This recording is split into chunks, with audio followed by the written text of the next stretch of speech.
యేసులో సమృద్ధి జీవం, యేసులో సమృద్ధి జీవం, యేసులో సమృద్ధి జీవం, యేసులో సమృద్ధి జీవం. సమృద్ధి అయిన ప్రభుని జీవం సమృద్ధిగా మనలను బలపరచు. సమృద్ధి అయిన ప్రభుని జీవం సమృద్ధిగా మనలను బలపరచు. అలసిన హృదయాలకు ఇది సమృద్ధి జీవం, విరిగిన హృదయాలకు వాక్యామృత జీవం. ఓ నేస్తమా వీక్షించుమా యేసులో సమృద్ధి జీవం. ఓ నేస్తమా వీక్షించుమా యేసులో సమృద్ధి జీవం, యేసులో సమృద్ధి జీవం, యేసులో సమృద్ధి జీవం, యేసులో సమృద్ధి జీవం, యేసులో సమృద్ధి జీవం. సమృద్ధి జీవం, సమృద్ధి జీవం, సమృద్ధి జీవం, సమృద్ధి జీవం.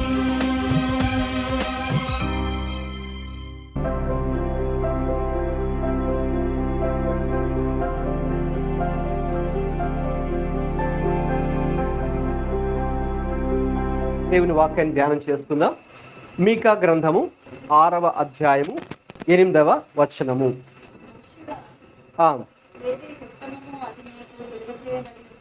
మనుష్యుడా ఏది ఉత్తమమో అది నీకు తెలియజేయబడి ఉన్నది. న్యాయముగా నడుచుకొనుటయు కనికరమును ప్రేమించుటయు దీన మనస్సు కలిగి నీ దేవుని ఎదుట ప్రవర్తించుటయు ఇంతే కదా యెహోవా నిన్ను అడుగుచున్నాడు. దేవునికి స్తోత్రం. గమనించండి, చాలా సార్లు మనం ఏమనుకుంటామంటే, ఓ మనం దేవుని నమ్ముకున్నాం, ఇక మన దేవుడు మన దగ్గర నుంచి చాలా చాలా చాలా గొప్ప విషయాలు ఆశిస్తూ ఉన్నాడు, చాలా కఠినమైనటువంటి విషయాలు ఆయన మన నుంచి మనల్ని చేయమని అడుగుతున్నాడు, మనకి సాధ్యం కాని పనులు చేయమని మన దేవుడు మనతో చెప్తున్నాడేమో అని మనకు కొన్నిసార్లు అనిపిస్తుందండి. దేవుడు మనకు గనక మీరు ఒక 2 లక్షల మైళ్ళు నడవండి అని దేవుడు ఎక్కడ మనకు చెప్పాడా? అది చేయడం మనం ఈజీనా కష్టమా చెప్పండి? కష్టం. లేకపోతే హిమాలయ పర్వతాలు ఒక 10 సార్లు మీరు చుట్టేయండి అని దేవుడు ఎక్కడని చెప్పాడా మనకు? ఒకళ్ళు చెబితే అది మనకి ఈజీనా కష్టమా? కష్టం. ఎవరెస్ట్ టాలెస్ట్ మౌంటైన్ అదే కదా. ఎవరెస్ట్ మౌంటైన్స్ మీరు మీ లైఫ్ టైంలో ఒక కనీసం 20 సార్లు ఎక్కి దిగాలి అని దేవుడు ఏమని చెప్పారా? చెప్పలేదు. లేదు, మీకు పుట్టినటువంటి పిల్లల్లో మొదటి బాబుని తీసుకొని వచ్చి, బాబుని కానీ పాపని కానీ తీసుకొచ్చి ఎక్కడ బలి అర్పించేసేయండి నా కోసం అని దేవుడు ఎక్కడని చెప్పాడా? లేదు. ఒకవేళ చెప్పుండి చాలా కష్టమయ్యేది మనకు. ఇప్పుడు నేను చెప్పినవి చాలా కష్టమైనటువంటి పనులు.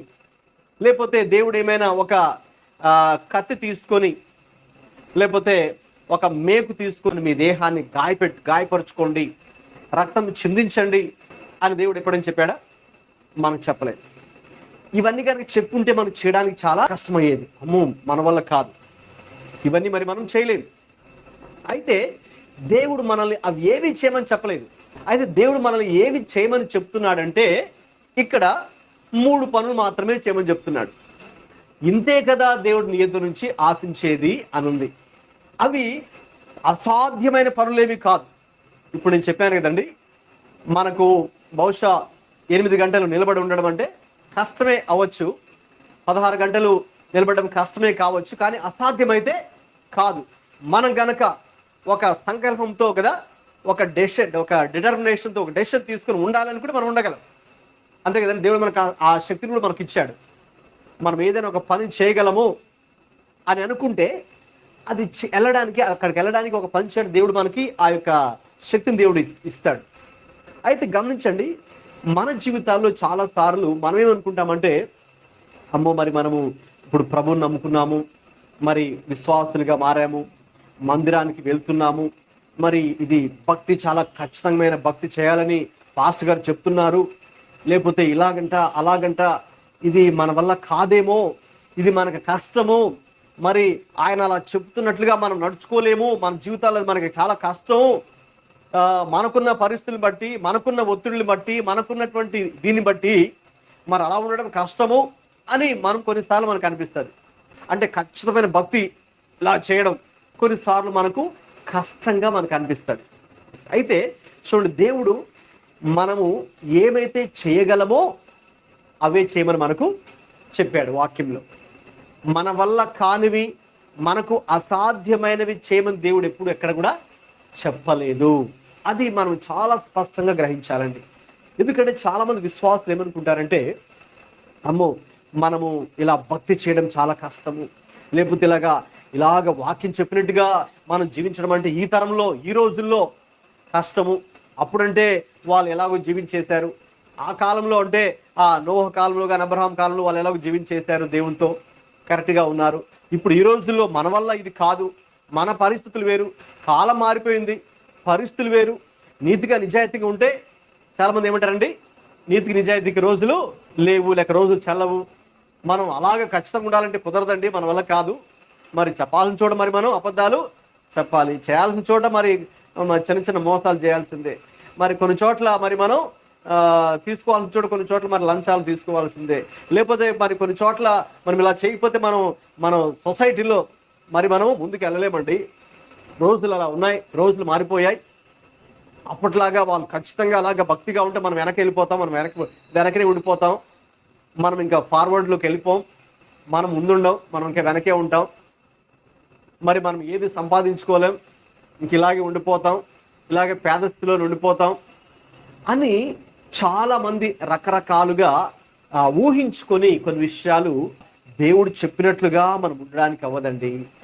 దేవుడు కోరుకుంటున్నట్టుగా మనం జీవించడానికి మనకి అలా జీవించలేమండి. దేవుడు ఏదో చెప్పాడు, బైబిల్లో రాయించాడు, మనం అన్నీ చేయడానికి కష్టమండి, ఏదో మనకు సాధ్యమైనవి మాత్రమే మనం చేయగలము అన్నట్టుగా తమ్మును తాము సమర్థించుకోవడానికి. ఇప్పుడు చాలా మంది తప్పు చేసిన వాళ్ళని అంటే వాళ్ళు సమర్థించుకో, అంతే కదండి.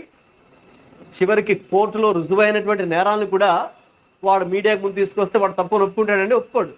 నేనేం చేయలేదండి, పలానా వాళ్ళు చేశారండి, వాళ్ళు చేశారండి, లేకపోతే ఇదండి ఇదని చెప్తాడు. అంతేగాని నేను నేరం చేశాను, నేను తప్పు చేశాను, నేను పాపం చేశాను, నేను చట్టం ముందు దోషినే అని ఎవరైనా ఇంతవరకు ఒప్పుకున్నారో చరిత్రలో? చాలా తక్కువ, వేల మీద లెక్క పెట్టచ్చు. అంటే నేరం చేసిన ఆధారాలు ఉన్నా కూడా, కోర్టు జడ్జి గారు ప్రూవ్ చేసినా కూడా ఒప్పుకునే విషయాలు మాత్రం వాళ్ళు ఒప్పుకోరు. ఎందుకంటే సమర్థించుకోవడం, జస్టిఫై చేసుకోవడం అనేది మానవ నైజం. కాబట్టి చాలా మంది ఏమనుకుంటారంటే, క్రైస్తవులుగా మారిన తర్వాత అబ్బో మరి వీళ్ళు ఇలా ఉండమని చెప్తున్నారు, అలా ఉండమని చెప్తున్నారు, దేవుడు ఇలా కోరుకుంటున్నాడు, అలా ఉండమని చెప్తున్నాడంట, మరి మన వల్ల ఇది కాదండి బాబు, మనం ఇలా ఉండలేమండి అని చాలా మంది అనుకుంటారు. అయితే అది అపోహ మాత్రమే. చూడండి, యేసు ప్రభువే ఒక మంచి మాట అన్నారు.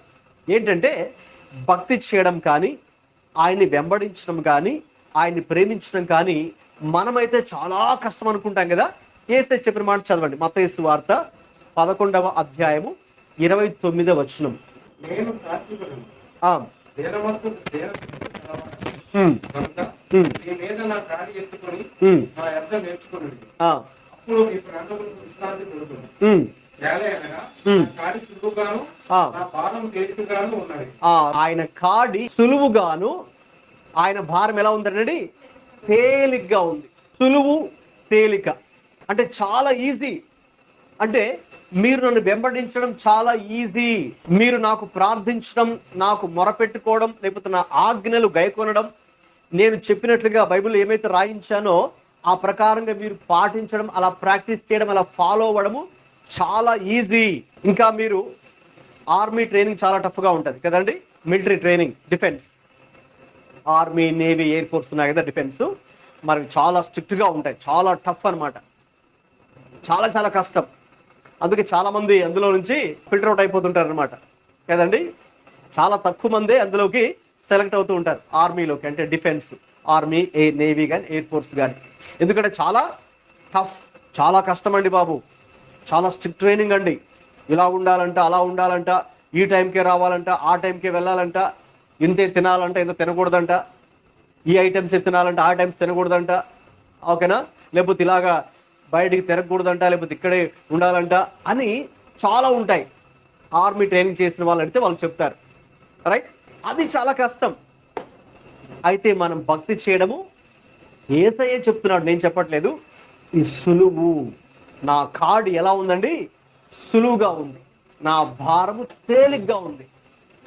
నన్ను వెంబడించడము అందుకేనండి ఇది కష్టమైతే కాదు, అంటే అసాధ్యమైతే కాదు. మామూలుగా అందరూ అనుకుంటుంటారే, అమ్మో మనం ఇలాగ యేసుప్రభు చెప్పినట్టు ఉండాలంటే మన కష్టం అండి, యేసుప్రభు లాగా జీవించడం అంటే మన వల్ల కాదండి బాబు. ఆయన అంటే దేవుడు కాబట్టి అలా ఇది జీవించారు, కానీ మనం మనుషులు కదండి, కాబట్టి మనం అది ఇదని చెప్పి ఉంటూ ఉంటారు కొంతమంది, రైట్. అయితే దేవుడు ఏం కోరుకుంటున్నాడు? మత్తయి సువార్త 5వ అధ్యాయానికి ఒకసారి వద్దాం, చివరి వచనం చదవండి, 48.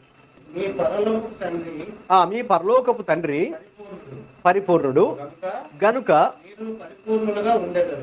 అదండి దేవుని ఆశ ఏంటంటేనండి, దేవుని కోరిక ఏంటంటే ఆయన ఎలా ఉన్నాడో మనం కూడా అలాగే ఉండాలని ఆయన కోరుకుంటున్నాడు. అంటే ఆయన వ్యక్తిత్వం ఎలా ఉందో, ఆయన స్వభావం ఎలాగైతే ఉందో, ఆయన గుణగణాలు ఎలాగైతే ఉన్నాయో, ఆయన ఎలాగైతే ప్రవర్తిస్తాడో, ఆయన మాట తీరు ఎలాగుంటుందో, ఆయన నడుచుకునే విధానం ఎలా ఉంటుందో మనం కూడా అలాగే ఉండాలని దేవుడు కోరుతున్నాడు. యేసు ప్రభువు అదే కదా చెప్పారు ఈ భూమి మీద కదండి. కాబట్టి ఆయన ఎలాగైతే ఉన్నారో మనం కూడా అలాగే ఉండాలని కోరుతున్నారు. ఇప్పుడు చెప్పండి, మరి అది సాధ్యమేనా? దేవుడు ఉన్నట్టుగా మనం ఉండగలం కదా? ఉండగలము, అది సమాధానం. అవునండి, ఎందుకంటే అది ఆయన కోరుకుంటున్నారు, మన నుంచి ఆశిస్తున్నారు. ఇప్పుడు చెప్పండి, దేవుడు మన నుంచి ఏదైనా ఆశిస్తున్నారంటే రైట్, అది మనం చేయగలమా చేయలేమా? ఇప్పుడు చూడండి, చిన్నోడు ఎజ్రా పాల్ ఉన్నాడు కదా, ఈ ఫ్యాన్ తీసుకొని ఇక్కడ నుంచి మధురవాడ దాకా తీసుకెళ్ళు అని ఎజ్రా పాల్కి ఆ పని చెప్పగలనా? నేను చెప్పలేను. ఎందుకు? వాడు చేయలేడు. సరే, ఈ ఒక బుక్ ఉంది, ఈ బుక్ సరే, ఈ బుక్ మన ఇంటికి తీసుకెళ్ళరా అని ఇచ్చారనుకో, అది ఆ పని చెప్పగలనా? అది చెప్పగలను, ఎందుకంటే అది వాడు చేయగలడు, ఇది వాడు మోయగలడు, ఇది వాడు మోయలేడు. మధురవాడ దాకా కాదు కదా, కింద పోయి ఇక్కడ నుంచి ఇక్కడ దాకా కూడా వాడు బయటికి తీయలేడు, ఎందుకంటే బరువు ఉంది కాబట్టి. అంటే వాడు చేయలేని పనిని నేను మామూలుగానే చెప్పను. అంటే వాడికి ఏదైనా ఒక పని చెప్పానంటే అర్థం ఏంటి, అది వాడు చేయగలడు అని ఆటోమేటిక్గా నేను ఊహించేసుకొని అదే పని చెప్తాం. వాడు చేయలేనిది నేను చెప్పలేను కదా, అసలు అది నా మైండ్ కూడా రాదు ఆటోమేటిక్గా. లేకపోతే ఈ పుల్పిట్ తీసుకెళ్ళి కింద పెట్టని వాడికి చెప్పలేను నేను కదండి. అయితే మీకు చెప్పగలదు, మీరు మోయగలరు కాబట్టి మీకు చెప్పగలరు, వాడు మోయలేడు కదండి. అది విషయం అండి. దేవుడు కూడా మనకి ఏదైనా ఒక మాట చెప్పారంటే, ఇది చేయండి, ఇలా ఉండండి, ఇది పాటించండి, అది చేయకండి, ఇలా ఉండకండి అని దేవుడు చెప్పారంటే అది మనము చేయగలము అని అర్థం. లేకపోతే అది మనము చేయకుండా ఉండగలము అని అర్థం. లేదు, ఇది మనము చేయగలము, ఇది మన శక్తి వంచం, ఇది మన శక్తిలో ఉంది, ఇది మన వల్ల అవుతుంది, రైట్. అందుకే మనం చేయడానికి కూడా మనలో ఆ దేవుడు ఏం పెట్టాడంటే ఆ సామర్థ్యాన్ని పెట్టాడనమాట. కొన్నిసార్లు మనమే ఆ సామర్థ్యాన్ని గ్రహించాం, మనలో ఉన్న ఆ కెపాసిటీ మనమే గ్రహించాం, కానీ దేవుడైతే మనలో ఆ కెపాసిటీ మనలో పెట్టాడు. దేవుడు చెప్పాలంటే అందరినీ సమానంగా చేశాడు. ఇప్పుడు అబ్దుల్ కలాం ఉన్నాడు కదా, ఆయన గొప్ప సైంటిస్ట్, ప్రెసిడెంట్ ఆఫ్ ఇండియా కదండి, చాలా చాలా గొప్ప పుస్తకాలు రాశారు. ఇప్పుడు దేవుడు చూడండి, ఆయనకి ఒకే మెదడు ఇచ్చాడు, మనకి ఒకే మెదడు ఇచ్చాడు. దేవుడు ఆయన్నేమో గొప్పగా చేసి మనం తక్కువగా ఏం చేయలే. అయితే ఎక్కడ తేడా కొడుతుందంటే ఆయనకి ఇచ్చిన ఆ మెదడుని ఏం చేశాడండి, ఉపయోగించుకున్నాడు. దేవుడు మనకిచ్చిన ఆ మెదడుని సరిగ్గా ఉపయోగించుకోలేకపోతున్నాం, అది తేడా. మనలో కూడా ఆ సామర్థ్యము ఉంది, మనం కూడా ఆ స్థాయికి రాగలిగినటువంటి ఒక సామర్థ్యము దేవుడు మనలో అయితే పెట్టాడు.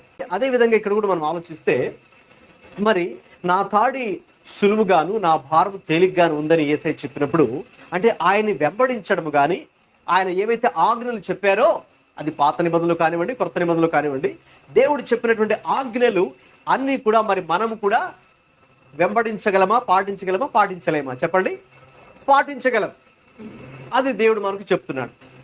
అయితే మనకు ఆ ఆశ కూడా ఉంది, దేవుణ్ణి వెంబడించాలి, దేవుడు చెప్పినట్టుగా నడుచుకోవాలి, దేవుని పోలి మనం కూడా నడుచుకోవాలి అని ఆశ అయితే ఉంది.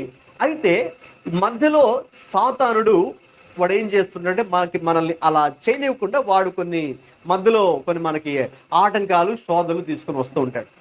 కొన్ని అడ్డులు, ఆటంకాలు, శోధనలు, ప్రాబ్లమ్స్ అవన్నీ వాడు క్రియేట్ చేస్తుంటాడు. కాబట్టి వాటి వల్ల మనం వెనకడుగు వేసేస్తూ ఉంటాం. వాటి వల్ల అక్కడ దాకా వస్తాం, మళ్ళీ మనం అక్కడ ఆగిపోతూ ఉంటాం. ఎందుకంటే మనకు వచ్చిన ఆటంకాలు. మరి ఇప్పుడు దీనికి ఏదైనా పరిష్కారం ఉందా? దేవుని వలె మరి మనం కూడా పరిపూర్ణంగా ఉండగలమా? దేవుని వలె మరి మనం కూడా మారగలమా? ఆయన చెప్పినట్టు మనం నడుచుకోగలమా? మనకి మరి అడ్డులు ఉన్నాయి కదండి, మనకు కొన్ని ఆటంకాలు ఉన్నాయి కదండి, కొన్ని మనకు ప్రతికూల పరిస్థితులు ఉన్నాయి కదండి. అవును, వస్తాయి, ఉన్నాయి. అయితే దానికి కూడా పరిష్కారం దేవుడు చెప్పారు వాక్యంలో. చదవండి, 1 కొరింథీ పత్రిక 10వ అధ్యాయము 13వ వచనం. సాధారణంగా మనుష్యులకు కలుగు శోధనలు తప్ప మరి ఏది మీకు సంభవింపలేదు. దేవుడు నమ్మదగిన వాడు, మీరు సహింపగలిగినంత కంటే ఎక్కువగా మిమ్మును ఆయన శోధింపనీయడు. అంతేకాదు సహింపగలుగుటకు ఆయన శోధనతో కూడా తప్పించుకునే ఒక మార్గము కలుగ చేయును. అదండి దేవుడు మన కోసం చేసే ఒక ఏర్పాటు, ఒక అరేంజ్మెంట్.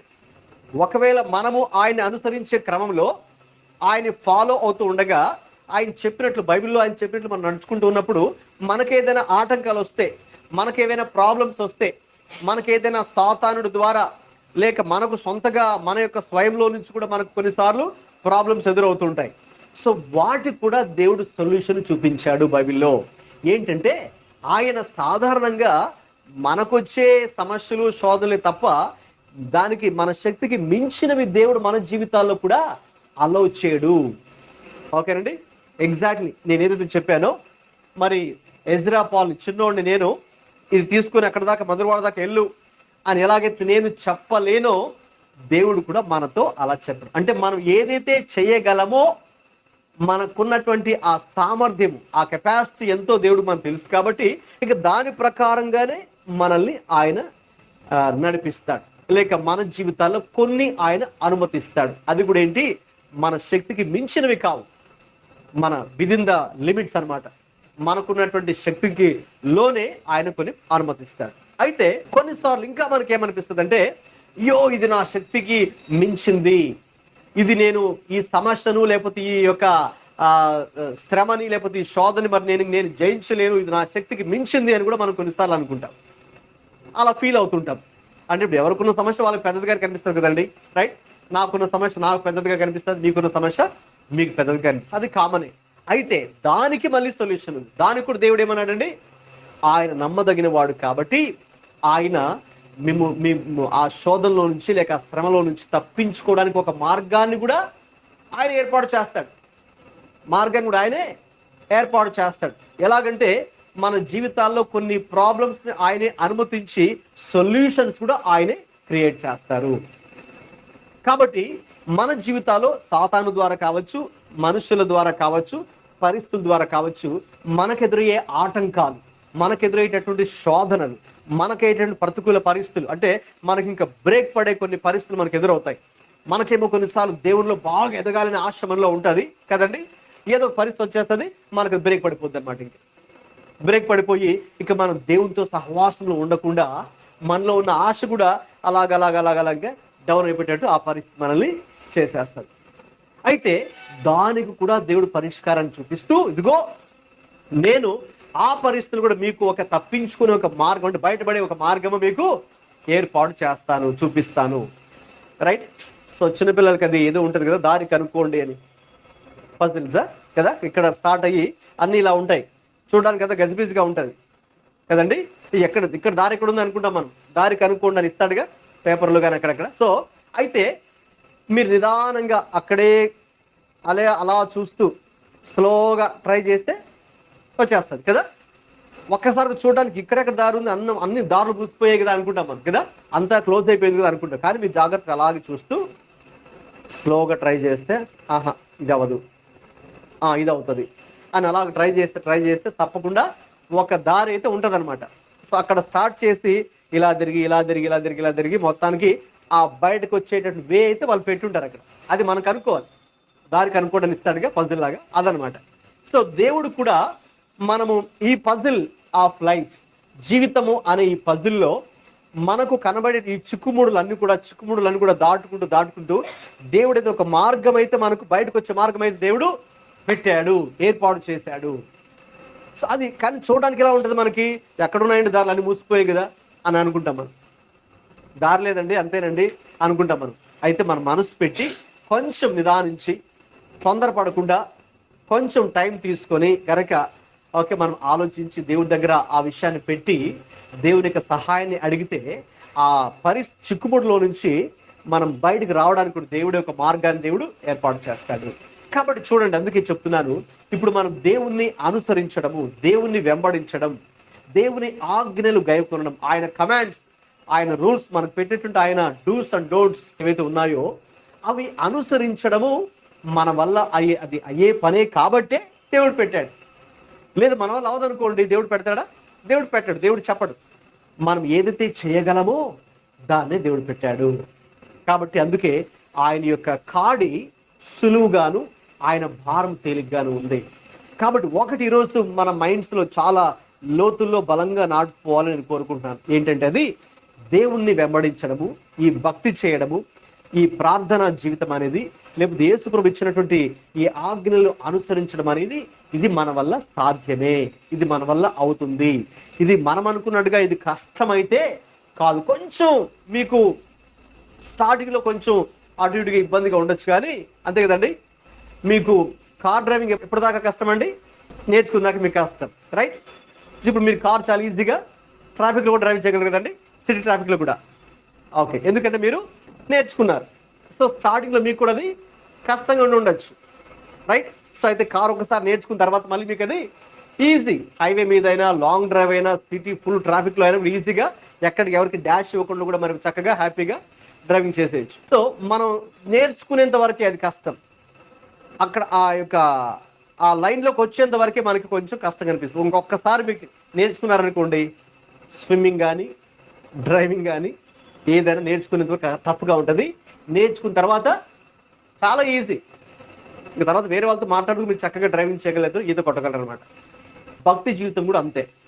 మన ఫెయిత్ లైఫ్, మన స్పిరిచువల్ లైఫ్, మన ఆత్మీయ జీవితం, దేవుడితో మనకు ఉన్నటువంటి ఇది కూడా అందుకే ప్రభువారు చెప్పారు. అయితే సో ఈ రోజున మరి మన దగ్గర నుంచి దేవుడు ఏం అడుగుతున్నాడండి? ఒక 3 విషయాలు మన దగ్గర నుంచి ఆయన ఎక్స్పెక్ట్ చేస్తున్నారు, మన నుంచి ఆయన కోరుకుంటున్నారు. అవి ఈరోజు మరి ధ్యానం చేసి ముగించుకుందాం. నేను చెప్పినట్టుగా మనకి అసాధ్యమైనవి, మనము చేయలేనివి, మన శక్తికి మించినవి అయితే కాదు, అవి దేవుడు చెప్పడు. ఇవన్నీ ఈ 3 పనులు కూడా మన వల్ల అయ్యేవే దేవుడు చెప్తున్నాడు, మనకు సాధ్యపడేవే ఆయన చెప్తున్నాడు. రైట్, చదవండి ఆ 3 పనులు ఏంటో. మీకా 6:8. మనుష్యుడా, గమనించండి, ఏది ఉత్తమమో అది నీకు తెలియచేయబడి ఉన్నది. అంటే ఏది మంచిది, ఉత్తమము అంటే శ్రేష్టమైనది కదండి, బెస్ట్. ఓకే, మనకు ఇంగ్లీష్లో కంపారిజన్ ఆఫ్ డిగ్రీస్లో best, better, good, good, better, best అట్లా 3 డిగ్రీస్ ఉంటాయి కదా. సో ఏది బెస్టో, ఏది శ్రేష్టమైనదో, ఏది ఉన్నతమైనదో, ఏది మంచిదో దేవుడు మనకి ఏం చేశాడంటే దాన్ని మరుగుపరిచాడా?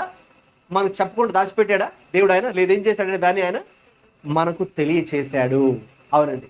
సో మన దేవుడు ఎవరంటే మనకు అన్ని విషయాలు తేట తెల్లంగా తెలియచేసిన దేవుడు.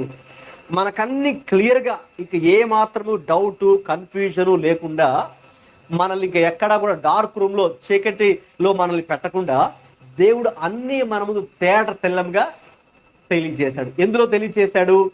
ఈ బైబిల్లో మనకు తెలియజేశాడు. అందుకే మనము దీనిని ప్రతిరోజు కూడా ధ్యానించాలి, ప్రతిరోజు చదవాలి దేవుని యొక్క వాక్యాన్ని. ఎందుకంటే ఆయన సమస్తము మన కొరకు తేట తెల్లంగా ఇందులో తెలియచేశాడు. దేవునికి స్తోత్రం. హల్లెలూయా. చూడండి, సృష్టి ప్రారంభించి ఇన్ని సంవత్సరాలు అవుతున్నా కూడా వీటికి సంబంధించిన అన్ని విషయాలు దేవుడు ఎప్పుడో మనకు వాక్యంలో తెలియచేశాడు. సృష్టిలో జరుగుతున్నటువంటి మార్పులు, క్రియేషన్లో జరుగుతున్నటువంటి మార్పులు, మనుషులను గురించి, జంతువులను గురించి, ఓకేనండి. ఇక ఆకాశం, అంతరిక్షం, స్పేస్ గురించి కదండి. సో ఇప్పుడు స్పేస్లోకి రాకెట్లు పంపిస్తూ కదా పరిశోధనలు చేస్తూ ఇవన్నీ ఇప్పుడు చేస్తున్నారు. అయితే ఈ సృష్టి గురించి, ఈ యొక్క సోలార్ సిస్టమ్ గురించి, గ్రహాలు, ఉపగ్రహాలు, సూర్యుడు, చంద్రుడు కదండి. సో కాబట్టి ఇలాగా మరి రీసెంట్గా మూన్ మీద కూడా శాటిలైట్ పంపించారు కదా ఇండియా, చంద్రయాన్ 3లో. సో ఇప్పుడు వీళ్ళు అన్ని పరిశోధనలు జరిపి ఇవన్నీ కనుక్కొని ఎక్కడ ఏది ఉంది, ఎక్కడ ఏది అందుబాటులో ఉంది, ఈ సృష్టి ఇప్పుడు కనుక్కుంటున్నారు. అయితే వాస్తవంగా వీటన్నిటి గురించిన విషయాలు మనకు ఎందులో ఉన్నాయి? బైబిల్లో దేవుడు అన్ని కూడా వ్రాయించాడు. సృష్టి గురించి, మనుష్య జాతి గురించి, జంతువుల గురించి, ఓకేనండి, మరి అన్ని అంశాల గురించి, అన్ని టాపిక్స్ A to Z ఇందులో మనకున్నాయి. సో మీ యొక్క బుక్స్లో, స్కూల్ బుక్స్లో కానీ, కాలేజ్ బుక్స్లో కానీ ఏదో కొన్ని అంశాలు అందులో ఉంటాయి. సే హిస్టరీ బుక్ అనుకోండి, అందులో హిస్టరీ మాత్రమే ఉంటుంది కదా. మ్యాథ్స్ మాత్రమే ఉంటుంది. జియోగ్రఫీ లేకపోతే సివిక్స్ అవి మాత్రమే ఉంటాయి. ఇందులో అన్నీ ఉన్నాయి. ఇందులో మనకి హిస్టరీ ఉంది, జియోగ్రఫీ గురించి ఉంది, సైన్స్ ఉంది, ఓకేనండి. అన్ని సబ్జెక్ట్స్ దేవుడు మనకి ఇందులో మోరల్ సైన్స్ దేవుడు ఇందులో పెట్టాడు. సో అన్ని ఆయన మనకు బయలుపరిచాడు, రైట్. సో కాబట్టి అది కూడా మనకి కష్టం కాదు, ఎందుకంటే దేవుడు మనకు తెలియజేశాడు కాబట్టి సింపుల్. ఇక ఆ 3 పనులు ఏంటో చదవండి. నెంబర్ 1 చాలండి. అది మొట్టమొదటిగా మన దేవుడు మన యొద్ద నుంచి కోరుకుంటున్నది ఏమిటి, మన దేవుడు మన యొద్ద నుంచి ఆశిస్తున్నది ఏమిటి, మన దేవుడు మనల్ని ఏమి చేయమని, ఎలా జీవించమని, ఎలా ప్రవర్తించమని కోరుకుంటూ ఉన్నారు. అదేంటండి? న్యాయముగా నడుచుకొనుటయు, to do justly, to do just లేక జస్టిస్, న్యాయము. ఇది కోర్టుల్లో వాడే పదం అన్నమాట. అంటే ఒక జడ్జి గారు ఒక న్యాయాన్ని చెప్పినట్టు, ఇదిగో ఇది న్యాయము, ఇదిగో ఇది ఒక చట్టము, రైట్. మనకు కూడా ఇండియన్ పీనల్ కోడ్ ప్రకారంగా చాలా సెక్షన్స్ ఉన్నాయి కదండి. సో ఆ సెక్షన్లో అంటే న్యాయ సంబంధమైనది, చట్టబద్ధమైనది ఏంటి, అంగీకరించబడినటువంటి పద్ధతులు ఏంటి, రైట్.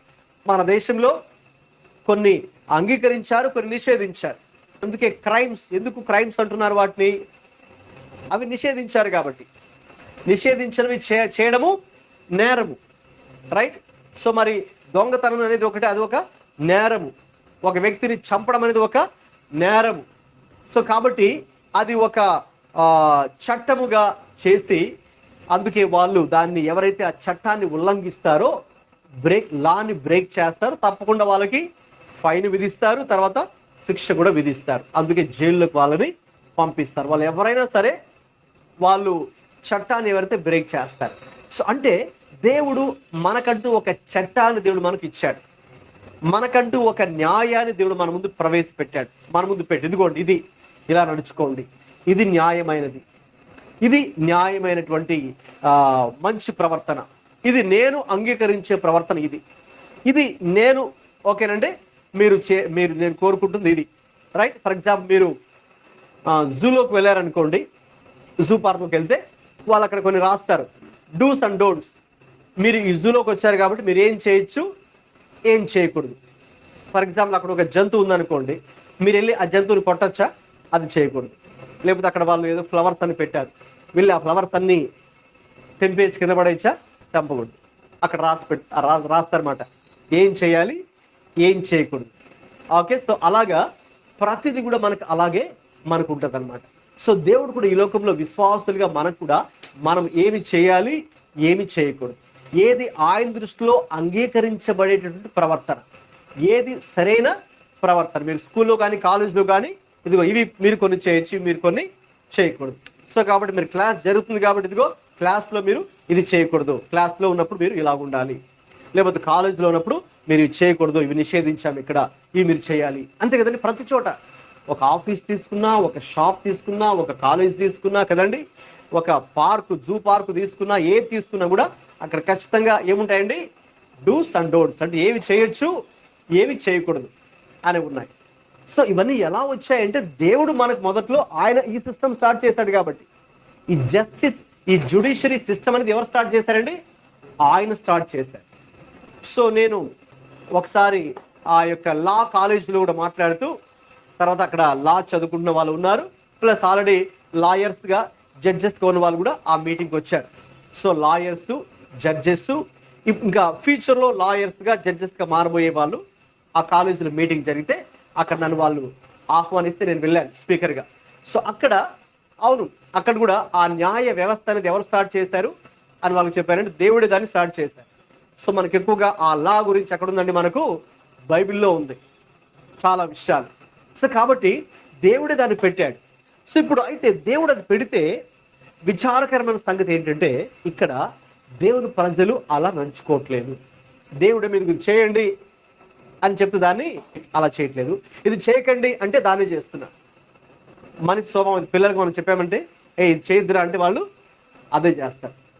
సో అది పిల్లల స్వభావమే కాదండి, పెద్దల స్వభావం కూడా అదే, అంటే మానవ స్వభావం. అంటే దేవుడు చెప్పింది మనం చేయము, సాధారణంగా చెప్పనిది చేస్తాం. ఒక రూల్ పెట్టి ఈ రూల్ మీరు బ్రేక్ చేయొద్దు, ట్రాఫిక్ రూల్ మీరు బ్రేక్ చేయొద్దు అంటే దాన్నే జనాలు బ్రేక్ చేయడానికి ఇష్టపడతారు. ఇప్పుడు మనం చూద్దాం ఇదే మీకా గ్రంథంలో ఎలాగ బ్రేక్ చేశారు. 2వ అధ్యాయము మొదటి 2 వాక్యాలు.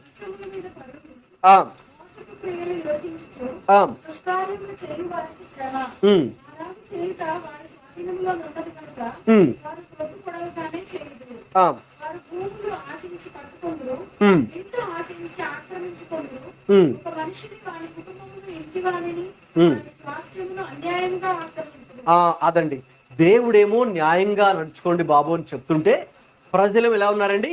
అన్యాయంగా నడుచుకున్నారు. అక్కడే ఉంది, అన్యాయంగా ఆక్రమిస్తున్నారు. ఓకేనండి, ఇతరుల స్థలాలని కబ్జా చేస్తున్నారు, ఆక్రమిస్తూ ఉన్నారు, భూములు ఆశిస్తున్నారు, భూములు పట్టుకుంటున్నారు, ఇండ్లను ఆశిస్తూ ఉన్నారు, ఆక్రమించుకుంటూ ఉన్నారు. ఇంకా వాళ్ళు ఎదురొస్తే వాళ్ళని చంపేస్తున్నారు కదండి.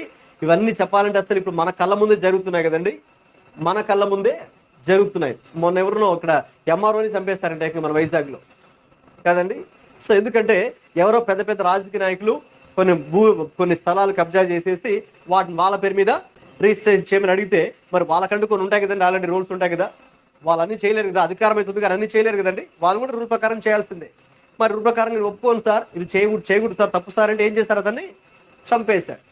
ఏంట్రా మాకు పవర్ ఉంది, లేకపోతే మేము ఇది చేయగలం, మాకు డబ్బు ఉంది, నీకు డబ్బు ఇస్తాక లంచం ఎంత కావాలి, ఇంకా ఎంత లంచం కావాలి ఇస్తానుగా, చెయ్యి.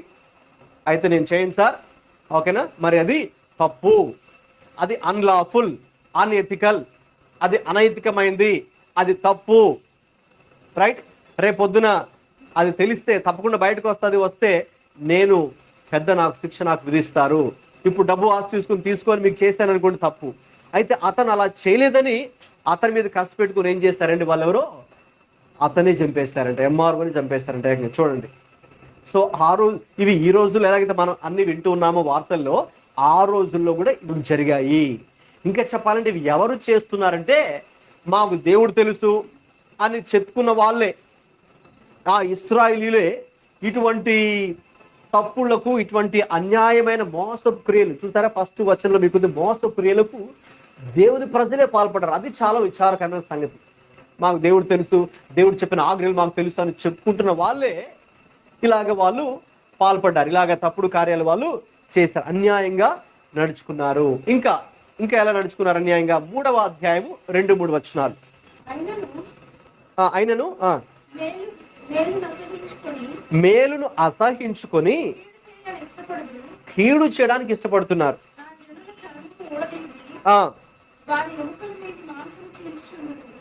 అంటే మరి ఎటువంటి మనుషులు అంటే చివరికి జనాల మీద ఉన్న చర్మాన్ని కూడా ఒడదీసి వారి ఎముకల మీద ఉన్న మాంసాన్ని కూడా చీల్చేటటువంటి రకమైనటువంటి ప్రజలు.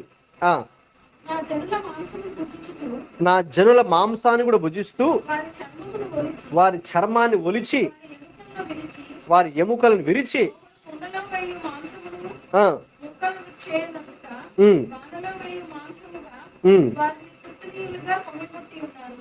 అదండి, వీళ్ళు చేసే పనులు ఇంకా ఎంత భయంకరంగా ఉన్నాయంటే ఈ రీతిగా చూడండి.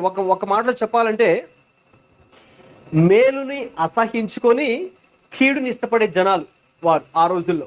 ఈ రోజుల్లో కూడా అంతే కదండి. ఇది మేలు. ఓకేనా?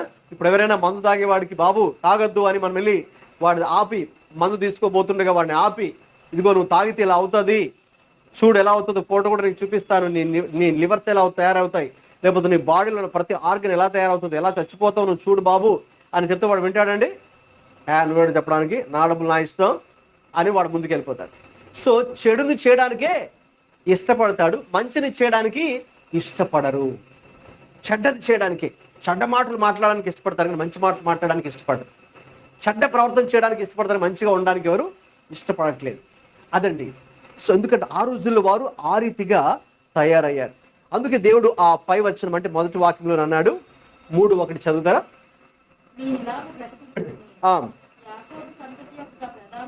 ప్రధానులారా, అధిపతులారా. చూడండి, వాస్తవంగా వాళ్ళు ఏదో సామాన్య ప్రజలు కూడా ఈ ప్రవక్త చెప్పట్లేదండి. ప్రధానులు, అధిపతులు అంటే గొప్పవారు, ఆఫీసర్స్, లా మేకర్స్ అంటే ఎమ్మెల్యేలు, ఎమ్మెల్సీలు, చట్టాన్ని వాళ్ళకి తయారు చేసింది లేక ఎంపీలు. సో వాళ్ళకు ఈ మాట చెప్తున్నాడు ప్రవక్త అయినటువంటి ఈ మీకా అనే ప్రవక్త. ఆ ఎమ్మెల్యేలకు, ఎంపీలకు, ఎమ్మెల్సీలకు, చీఫ్ మినిస్టర్స్ కి, ప్రైమ్ మినిస్టర్స్ కి, లేకపోతే మినిస్టర్స్, మంత్రులకి, క్యాబినెట్ మినిస్టర్స్ కి, ఓకే, ఆ రోజుల్లో ఉన్న ఆ దేశంలో వాళ్ళకి చెప్తున్నాడు, మీరు ధర్మాన్ని అంటే న్యాయాన్ని ఎరిగి ఉండాలి కదా. మీరు అంటే ఏది న్యాయమో ఏది అన్యాయం మీరు తెలుసుకొని ఉండాలి కదా. అయితే ఎందుకు మీరు అలా చేయట్లేదు, ఎందుకు అలా మీరు ఉండట్లేదు? ఇంకా చెప్పాలని మీరు మేలుని చేయట్లేదు, చెడ్డమని చేసేస్తున్నారు. ఇది తప్పు అని చెప్పారు ఆయన. ఇక ఇంకొక విషయాన్ని కూడా మీకు చూపిస్తాను. ఇదే అధ్యాయంలో 9-10 వచనాలు. యాకోబు సంతతి వారి ప్రధానులారా, ఇశ్రాయేలు అధిపతులారా, న్యాయాన్ని తృణీకరించుచు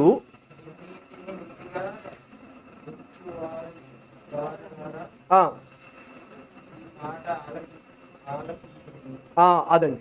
సో వాళ్ళు ఏం చేస్తున్నారు? న్యాయాన్ని తృణీకరిస్తూ, మంచిని తృణీకరిస్తూ, దేవుడు చెప్పిన మాటల్ని ప్రక్కన పెట్టేసి మరి దేని చేస్తున్నారంట? దుర్నీతిని నీతిగా ఎంచువారులారా. అదండి, దుర్నీతిని ఎలా ఎంచుతున్నారండి వాళ్ళు? నీతిగా ఎంచుతున్నారు. అంటే చెడ్డది మంచిగా ఎంచుతున్నారు, మంచిదాన్ని చెడ్డగా ఎంచుతున్నారు. అంటే రివర్స్. దేవుడేమో మంచిని చెప్పాడు, వాళ్ళు దాన్ని చేయట్లేదు, దాన్ని మంచిగా అనుకున్నారు. సో అది న్యాయాన్ని ప్రక్కన పెట్టేసి అన్యాయమైన దాన్ని న్యాయంగా అనుకుంటున్నారు. అంటే ఏదైతే లా చెబుతుందో మనం ఇది చేయకూడదని వీళ్ళేమనుకున్నారు, ఏం కాదులే మనం చేయొచ్చులే, అంత లాజిబుల్ చేస్తే మన వల్ల కాదు అని దానికి సమర్థించుకుంటూ ఉన్నారు. ఎలాగైతే ఈ రోజుల్లో ప్రజలు సమర్థించుకుంటున్నారు, ఆ రోజుల్లో వాళ్ళు సమర్థించుకుంటూ ఉన్నారు. అలాగే ఇంకొక విషయాన్ని కూడా చూద్దామండి. 6వ అధ్యాయం 10వ వచనం రండి. అన్యాయము చేయి వారిలో, చూడండి, అన్యాయము చేత సంపాదించిన సొత్తులు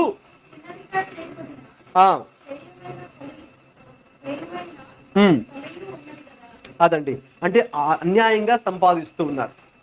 కొన్ని చోట్ల మీరు చూస్తే కనుక మీరు ఒక కేజీ ఉప్మారవ్వ తీసుకున్నారనుకోండి షాప్లోకి వెళ్ళి, రైట్? సో అక్కడ మీరు ఇంటికి వెళ్ళి చూస్తే మామూలుగా మీ దగ్గర కనుక ఒక వెయింగ్ మెషిన్ ఉంటే అక్కడ తూకం తూచేది, అక్కడ మీకు ఎంత ఉంటుంది అంటే ఒక 100 గ్రాములు తక్కువ వచ్చేస్తుంది. కానీ వాళ్ళ దగ్గర షాప్లోనేమో అది 1000 గ్రాములు చూపిస్తుంది, అంటే కేజీ చూపిస్తుంది. మీ ఇంటికి వచ్చి మీ ఇంట్లో ఉన్న తక్కడిలో మీరు వేయి చూసుకుంటే 900 గ్రాములే. ఎందుకంటే అక్కడే ఉంది, తప్పు త్రాసును, తప్పు రాళ్ళు గల సంచి ఉంచుకొని నేను పవిత్రుని అగుదునా. ఆ రోజులు ఏముందండి? తప్పు త్రాసు కదండి, తప్పు త్రక్కెడ.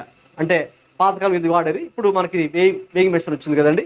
అది ఆ రోజుల్లో చేశారు, ఈ రోజుల్లో కూడా చేశారు. ఒక 1 కేజీ లీటర్ అంటారు, కానీ ఎంత ఉంటుందండి అది? ఆయిల్ 940 అలా ఉంటుంది కదండి. సో కాబట్టి రాంగ్ మెజర్మెంట్, సో తప్పు.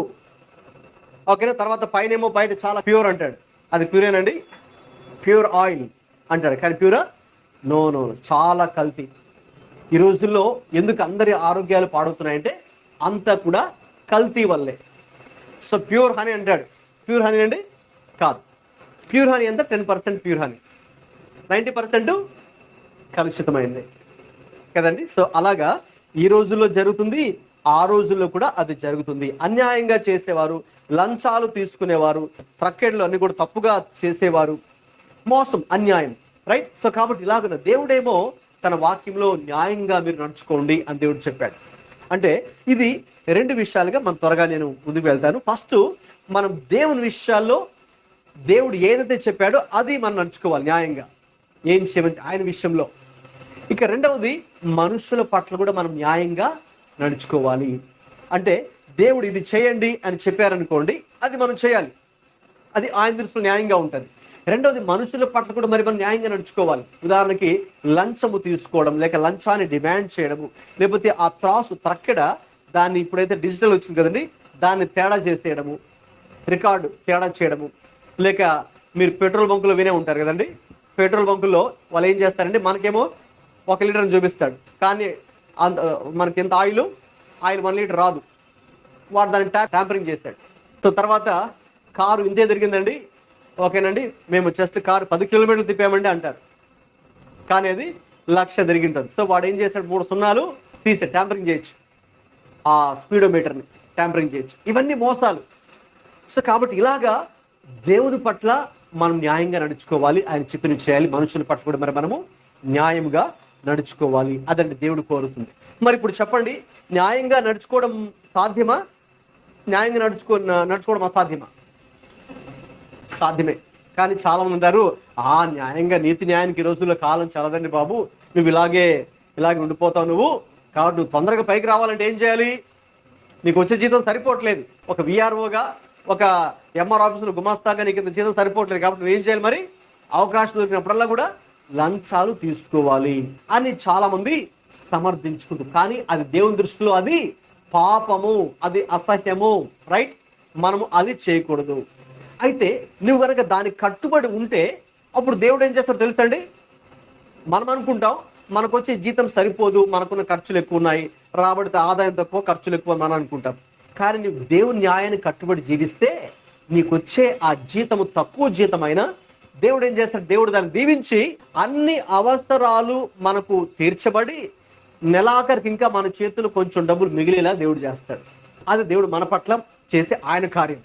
ఎందుకు? నీవు కట్టుబడి ఉన్నావు కాబట్టి, ఆయన వాక్కుకు కట్టుబడి ఉన్నావు కాబట్టి దేవుడు నిన్ను అలా గణపరుస్తాడని. కాబట్టి అది మనకు వస్తుంది. రెండవదిగా త్వరగా ముందుకు వెళ్దాము. ఓకే, 8వ వచనంలో న్యాయముగా నడుచుకున్నటయు, రెండవదండి చాలండి, కనికరమును ప్రేమించుటయు, అది కూడా మరి మనము చేయాలి. అంటే కనికరము లేకపోతే ఆ యొక్క జాలి అనేది మరి మనము ఇతరుల పట్ల కూడా చూపించాలి అని దేవుడు ఆశిస్తూ కోరుకుంటూ ఉన్నారు. గమనించండి, ఈ యొక్క లక్షణాలు ఎవరిలో ఉన్నాయండి? దేవునిలో ఉన్నాయి. న్యాయం అనేది ఎవరిలో ఉంది?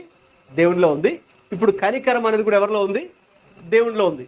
దేవుడు ఇతరులకు కనికరాన్ని చూపించేవాడు.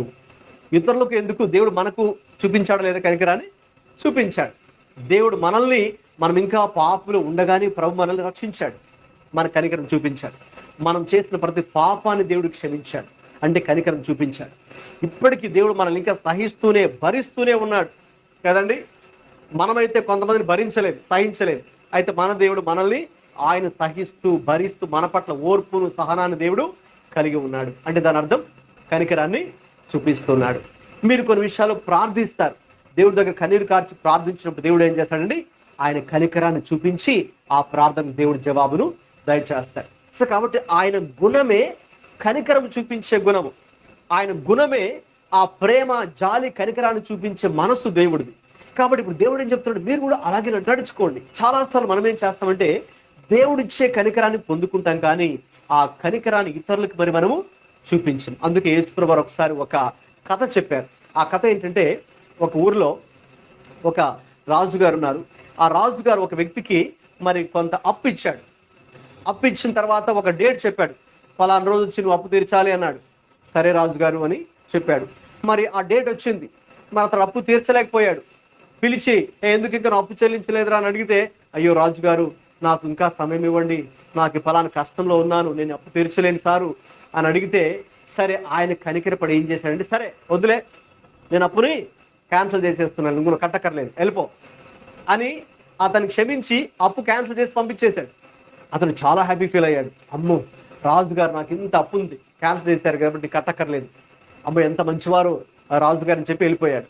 అయితే మళ్ళీ అతనికి ఇంకో ఫ్రెండ్ ఉన్నాడు. మరి అతని ఫ్రెండు ఈ రాజుగారేమో బహుశా ₹1,00,00,000 ఇచ్చాడు అనుకుందాం, అది ₹1,00,00,000 క్యాన్సిల్ చేశాడు. ఇప్పుడు ఇతను ఫ్రెండ్కి ఒక ₹1,000 అప్పున్నాడు, ఇతని దగ్గర అప్పు తీసుకున్నాడు. సో మరి అతను అడిగితే నాకు కొంచెం టైం కావాలండి, కొంచెం కష్టంలో ఉన్నానండి అని అతను టైం అడిగాడు. లేదు నీకు టైం లేదు, ఏం లేదు అని అతన్ని కొట్టి అతను జైల్లో పెట్టించాడు. నా ₹1,000 నాకు ఇవ్వాల్సిందే అని అతను కొట్టించి జైల్లో పెట్టించాడంట. ఈ మ్యాటర్ ఎవరికి తెలిసింది? రాజుగారు తెలిసింది. రాజుకు తెలిసింది, ఏంటి ఇలా ప్రవర్తించాడా, నేను ₹1,00,00,000 అప్పుని క్యాన్సిల్ చేసేస్తే వీడేం చేశాడు, ₹1,000 అప్పున్న వాడిని కొట్టించి జైల్లో పెట్టాడు, ఇంత కఠినంగా ప్రవర్తించాడు, వాడిని తీసుకురండి అని చెప్పాడు. ఇప్పుడు వాడిని పిలిపించి అతన్ని కొట్టించి మళ్ళీ అతన్ని జైల్లో పెట్టించాడు. ఎందుకంటే అతడు కనికరాన్ని పొందుకున్నాడు, కానీ కనికరాన్ని ఇతరులకి చూపించలేకపోయాడు తన జీవితం ద్వారా. కాబట్టి దేవుడైతే మన దగ్గర నుంచి ఆశించేది ఏంటంటే రండి, మనం ఎలాగైతే దేవుడి దగ్గర నుంచి రోజు కనికరాన్ని పొందుకుంటూ ఉన్నామో మనం కూడా ఆ కనికరాన్ని ఇతరులకు కూడా మనము చూపించగలగాలి. కేవలం మాటల్లో మాత్రమే కాదు, క్రియల్లో కూడా అది దేవుడు మనకు చూపించాలని దేవుడు కోరుతూ ఉన్నారు. అది మనం దృష్టిలో ఉంచుకొని మనము ఇతరులతో కనికరము కలిగి జీవించాలని దేవుడు కోరుతూ ఉన్నారు. ఇక చివరిగా అది చూసుకుని ముగించుకుందామండి. దీన మనస్సు కలిగి నీ దేవుని ఎదుట ప్రవర్తించుటకు. అవునండి, ఎలాగైతే మొదటిగా న్యాయం అనుకున్నామో అది దేవుడు చెప్పినట్లు న్యాయంగా ఆయన విషయాల్లో నడుచుకోవాలి, మనుషుల పట్ల నడుచుకోవాలి. రెండవదిగా ఆ కనికరము అనే లక్షణాన్ని కూడా మరి దేవుడు కలిగిన లక్షణం కాబట్టి మనం కూడా అది కలిగి ప్రవర్తించాలి. చివరిగా దీన మనస్సు కలిగి దేవుని ఎదుట ప్రవర్తించాలి. అంటే తగ్గింపు. దీన మనస్సు అంటే ఏంటండి? తగ్గింపు, వినయము, విధేయత అనేది మన జీవితాల్లో మరి మనము కలిగి ఉండాలి. దేవుడు మన ఎదురు నుంచి అదే కోరుకుంటూ ఉన్నాడు. అయితే దానికి ఆపోజిట్ ఏంటండి? గర్వము, అవిధేయత, లేకపోతే అహంకారము అనేది మనం చూస్తున్నాం. కాబట్టి మనకున్నటువంటి సమస్య లేక సాతానుడు తీసుకొచ్చి ఒక ఆటంకం ఏంటంటే మనం విధేయత చూపించకుండా లేక తగ్గింపు కలిగి ఉండకుండా మనల్ని అవిధేయులుగా మార్చడానికి వాడు ప్రయత్నిస్తాడు అనేక విషయాల్లో. అటు దేవుని విషయాల్లో కావచ్చు, మనుషుల విషయాల్లో కావచ్చు. అటు దేవుని విషయాల్లో కూడా మరి మనము వినయ విధేయతలు కలిగి ఉండము, ఇటు మనుషుల విషయాలు కూడా, మనుషుల పట్ల కూడా మరి మనము తగ్గింపు లేకుండా మరి మనము గర్వంతో జీవించడానికి సాతానుడు ప్రయత్నిస్తూ ఉంటాడు. అందుకే యేసు ప్రభువారు ఒకసారి ఒక విషయాన్ని చెప్పారు. దేవాలయానికి ఒకసారి 2 వచ్చారంట ప్రార్థించడానికి. ఒక వ్యక్తి ఏమో సుంకరి, మరొక వ్యక్తి పరిసయుడు. సుంకరి, పరిసయుడు. పరిసయుడేమో ఎలా వచ్చాడండి? చాలా అతిశయముతో గర్వముతో వచ్చాడు. మరి దేవా, నేను అలా మంచి పని చేశాను, ఈ మంచి పని చేశాను, నేను ఇలా గొప్పవాడిని, ఇది చేస్తున్నాను, అది చేస్తున్నాను అని ఒక వ్యక్తి అంటున్నాడు. మరొక వ్యక్తి ఏమో, దేవా నేను దూరంగా నిలబడి, దేవా నేను పాపిని తండ్రి, నీ వైపు చూడడానికి నాకు అర్హత లేదు నాయనా, కరుణించు తండ్రి అని తగ్గింపుతో తనను తాను తగ్గించుకొని ఇంకో వ్యక్తి ప్రార్థన చేస్తున్నాడు. ఒక వ్యక్తి ఏమో గర్వాన్ని కలిగి ప్రవర్తిస్తూ మరొక వ్యక్తి అండి తగ్గింపును కలిగి ప్రార్థిస్తున్నాడు. ఇప్పుడు దేవుడు ఎవరి ప్రార్థన విన్నాడు అనుకుంటున్నారు? తగ్గింపుతో ఎవరైతే ప్రార్థన చేశారో దేవుడు ఆ వ్యక్తి ప్రార్థన విన్నాడు, ఈ వ్యక్తి ప్రార్థన దేవుడు వినలేదు. కాబట్టి అదండి. మరి మనము తగ్గింపుతో దేవుని యొక్క సన్నిధిలో వినయ విధేయతలతో దేవుడి పట్ల నడుచుకోవాలి. అలాగే మనుషుల పట్ల కూడా మనము తగ్గింపు కలిగి ఇతరులను మరి గౌరవిస్తూ వాళ్ళను కూడా దేవుడే సృష్టించాడు కాబట్టి మరి వారికి ఇవ్వాల్సినటువంటి విలువను కూడా మనం ఇస్తూ మరి అగౌరవపరిచే రీతిలో మాట్లాడకుండా, దేని గురించి మనం అతిశయపడకుండా, దేని బట్టి గర్వించకుండా, వేరే వాళ్ళని తక్కువ చేసేటట్టు మాట్లాడడము మనం చేయకుండా. ఎందుకంటే అందరూ కూడా దేవుని పోలికలోనే చేయబడ్డారు కాబట్టి వాళ్ళు ఉన్నవారైనా లేనివారైనా అందరినీ కూడా మరి మనము ప్రేమించే మనసుతో ఆ తగ్గింపు అనేది దేవుని పట్ల చూపించాలి, మనుషుల పట్ల కూడా మనం తగ్గింపును కలిగి ఉండాలి. అదే దేవుడు కోరుకుంటున్నారు. ఆ 3 విషయాలు చెప్పి దేవుడు ఒక మాట అన్నారండి. ఏదండి? ఇంతే కదా యెహోవా నిన్ను అడుగుచున్నాడు.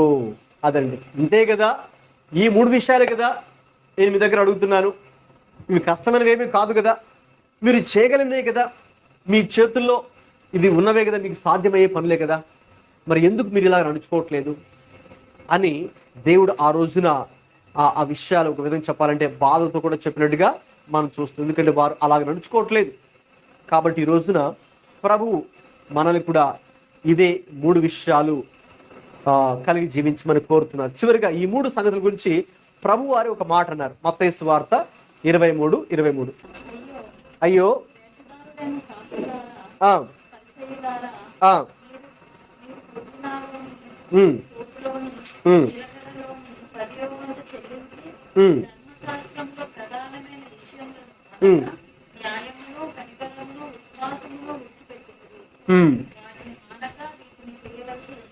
అదండి, యేసుప్రభు వారు కూడా ఇదే 3 విషయాల గురించి ప్రస్తావించారు.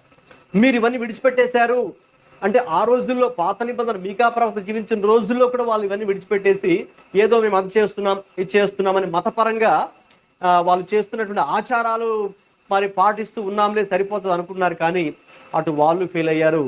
యేసు ప్రభు కాలంలో జీవించినటువంటి ఆ యూదులు, శాస్త్రులు, పరిసయ్యులు కూడా ఫెయిల్ అయ్యారు ఆ విషయంలో. ఏంటి, వాళ్ళు కూడా న్యాయము, కనికరము, ఆ యొక్క నమ్మకము లేక విశ్వాసము లేక విధేయత అని చెప్పుకోవచ్చు. దానికి కూడా ఆ 3 వాళ్ళు విడిచిపెట్టేశారు. సో కాబట్టి ఆ విషయంలోనే ప్రభు వారు చెప్పారు కదా, లేదు మీరు వీటిని విడిచిపెట్టకూడదు, మీరు వీటిని కలిగి ఉండాలి, ఇవి చాలా ప్రాముఖ్యమైనవి అని దేవుడు చెప్పారు. కాబట్టి ఈ రోజున మనం కూడా ఆ 3 లక్షణాలు కలిగి ఉండడానికి సహాయం చేయాలని ప్రార్థన చేసుకుందాం. ఈ 3 చాలా ప్రాముఖ్యమైనవి. దేవుడే అడుగుతున్నాడు, ఇదే కదా నేను మీ యొద్ద నుంచి ఆశించేది, ఇదే కదా నేను అడుగుచున్నది, మనకి వేరే ఏమీ మీకు కష్టమైనవో అసాధ్యమైన అడగట్లేదు కదా. న్యాయముగా నడుచుకున్నటయు, కనికరమును ప్రేమించుటయు, దీన మనస్సు కలిగి దేవుని ఎదుట మరి మనం జీవించాలని దేవుడు ఈ రోజున సంఘాన్ని ఆశిస్తున్నారండి. ప్రార్థన చేసుకుందాం. Thank you lord. ప్రభువా, మీ వందనాలు, స్తోత్రాలు చెల్లిస్తున్నాం నాయనా. తండ్రి, ఈ రోజున మీ యొక్క వాక్యాన్ని బట్టి మీకు స్తోత్రాలు. ప్రభువా, ఈ రోజున తండ్రి చాలా ప్రాముఖ్యమైన విషయాలు మీరు మాతో మాట్లాడుతూ వచ్చి ఉన్నారు తండ్రి. విశ్వాస జీవితంలో, క్రైస్తవ జీవితంలో ప్రాముఖ్యమైనటువంటి విషయాలు ఏంటి అని ప్రభువా, ఉత్తమమైనటువంటి విషయాలు ఏంటో మీరు తెలియచేస్తున్నారు ప్రభువా. మేము న్యాయమును అయ్యా మరి తన న్యాయముగా నడుచుకోవాలని, కనికరమును ప్రేమించాలని, దీన మనస్సు కలిగి జీవించాలనే విషయాన్ని అయ్యా ఇటు మీ పట్ల అలాగే ఇతర మనుషుల పట్ల, విశ్వాసుల పట్ల కూడా మేము ఈ లక్షణాలు కనపరచడానికి మీరే మా అందరికీ కూడా సహాయం దయచేయమని యేసుక్రీస్తు ప్రభువు పరిశుద్ధ నామములో ప్రార్థిస్తున్నాం తండ్రి. ఆమేన్.